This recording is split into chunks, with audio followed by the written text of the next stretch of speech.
Beard has been a powerful expression of personal identity, much like clothing. It is, after all, one of the most visible biomarkers for a man that differentiates him from a young male or a female.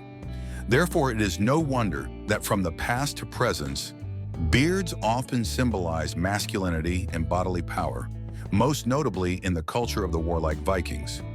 For the ancient Greeks, a full beard signified wisdom and intelligence. Its significance among Greece was reflected in the Greek philosopher Epictetus' saying that, "If I am a philosopher, I will not shave myself." In certain religions, such as Judaism, a long beard reflected piety and devotion, as it was written in the Leviticus chapter 19.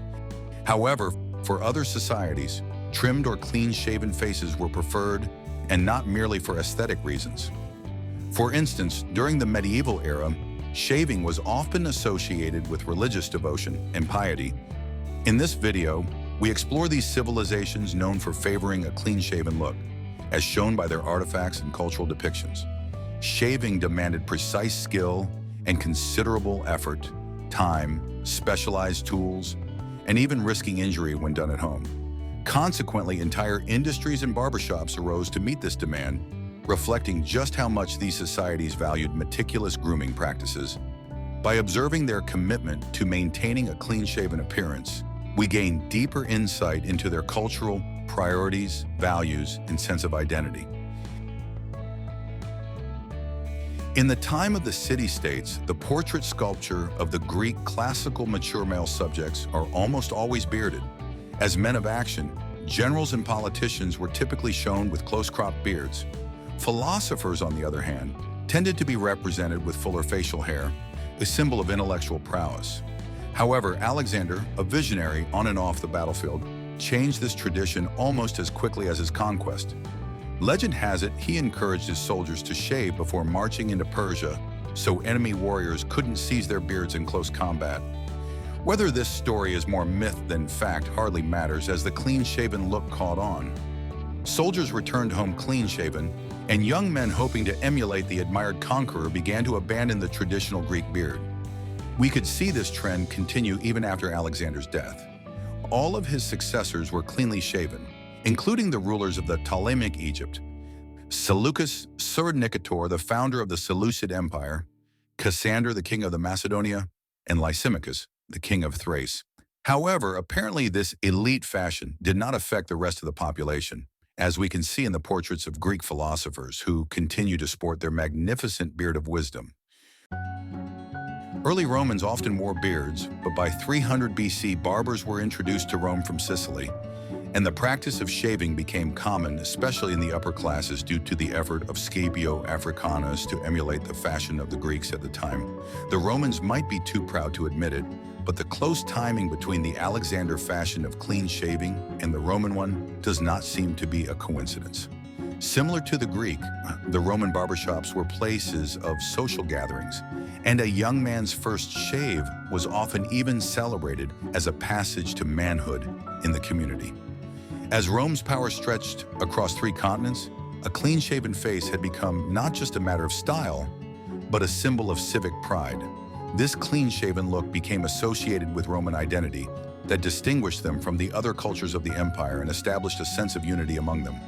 A Roman citizen without a neatly shaved face might find himself frowned upon, suspect of either laziness or barbaric tendencies.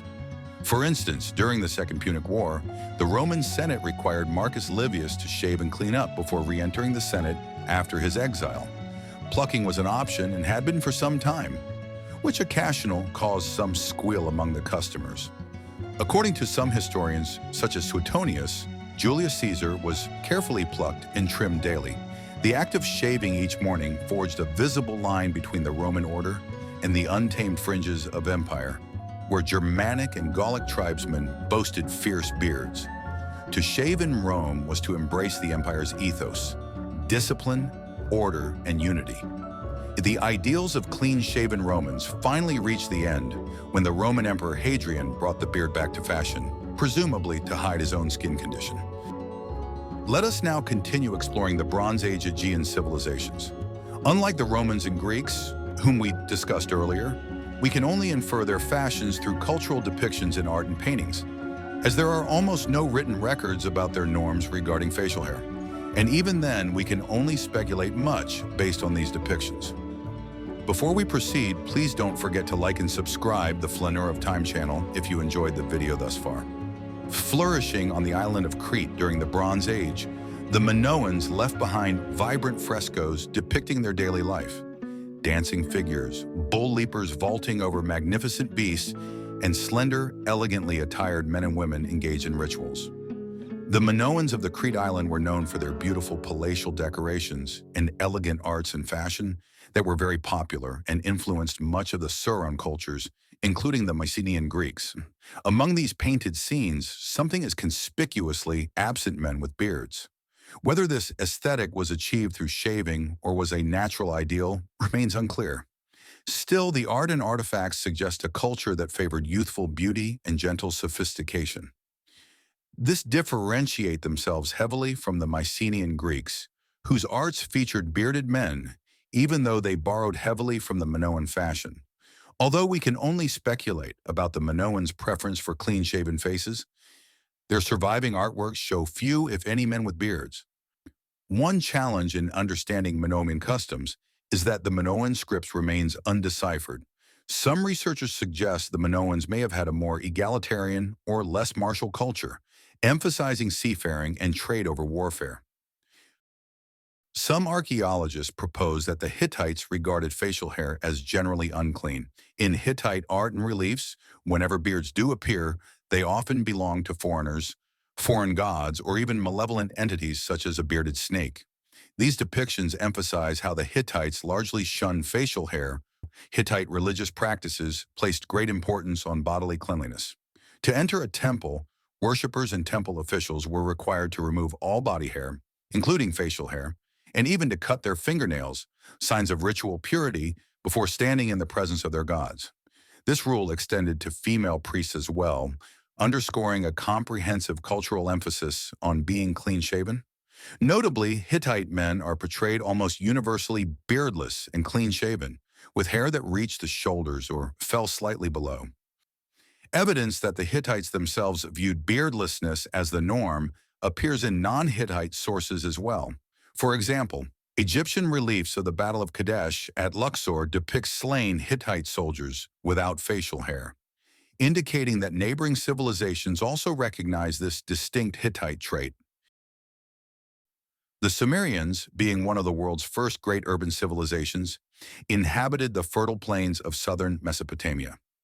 Differed from the surrounding nations such as Assyrians and Akkadians, the Sumerian culture was marked by their emphasis on the clean-shaven face, at least according to the depictions of their priests and kings.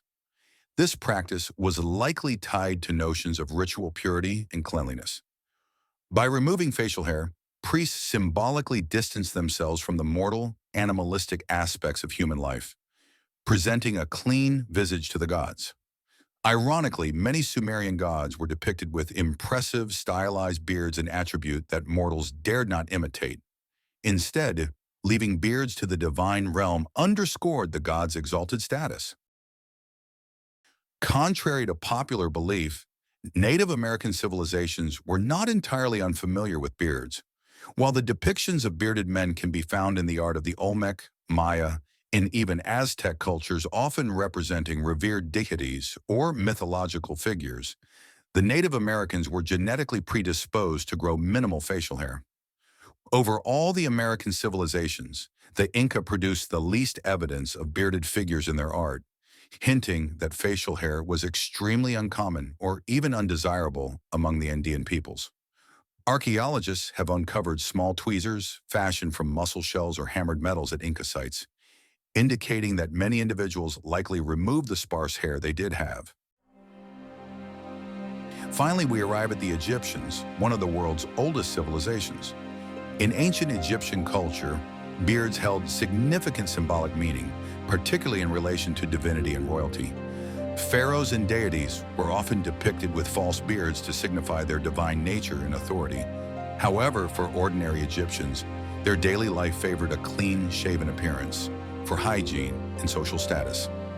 Apart from a few exceptions, such as the Old Kingdom period, where mustaches were fashionable, The Egyptians' devotion to clean-shaven faces were unbeatable. In a land of heat and dust, being clean-shaven and meticulously groomed helped keep the body cool and keep the bugs away. Ancient Egyptian tombs have yielded copper and bronze razors, some with elaborate decoration. In religious rites, Egyptian priests meticulously shaved their entire body's head to maintain ritual purity before entering temples. This cleanliness was believed to please the gods and provide spiritual protection. Even pharaohs who might don ceremonial false beards for religious or state occasions were cleansed of real facial hair. In the grand frescoes that line tomb walls, men and women alike appear elegantly hairless, eternally youthful, in painted immortality. Foreigners like the Asiatic Hyksos or Nubian tribes were often portrayed in Egyptian art with beards or distinctive hairstyles, underscoring their otherness.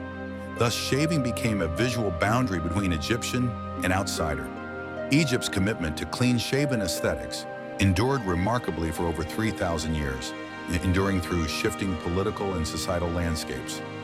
Ultimately, the evolution of grooming practices across these diverse civilizations underscores a shared human inclination to create meaning and connection through appearance.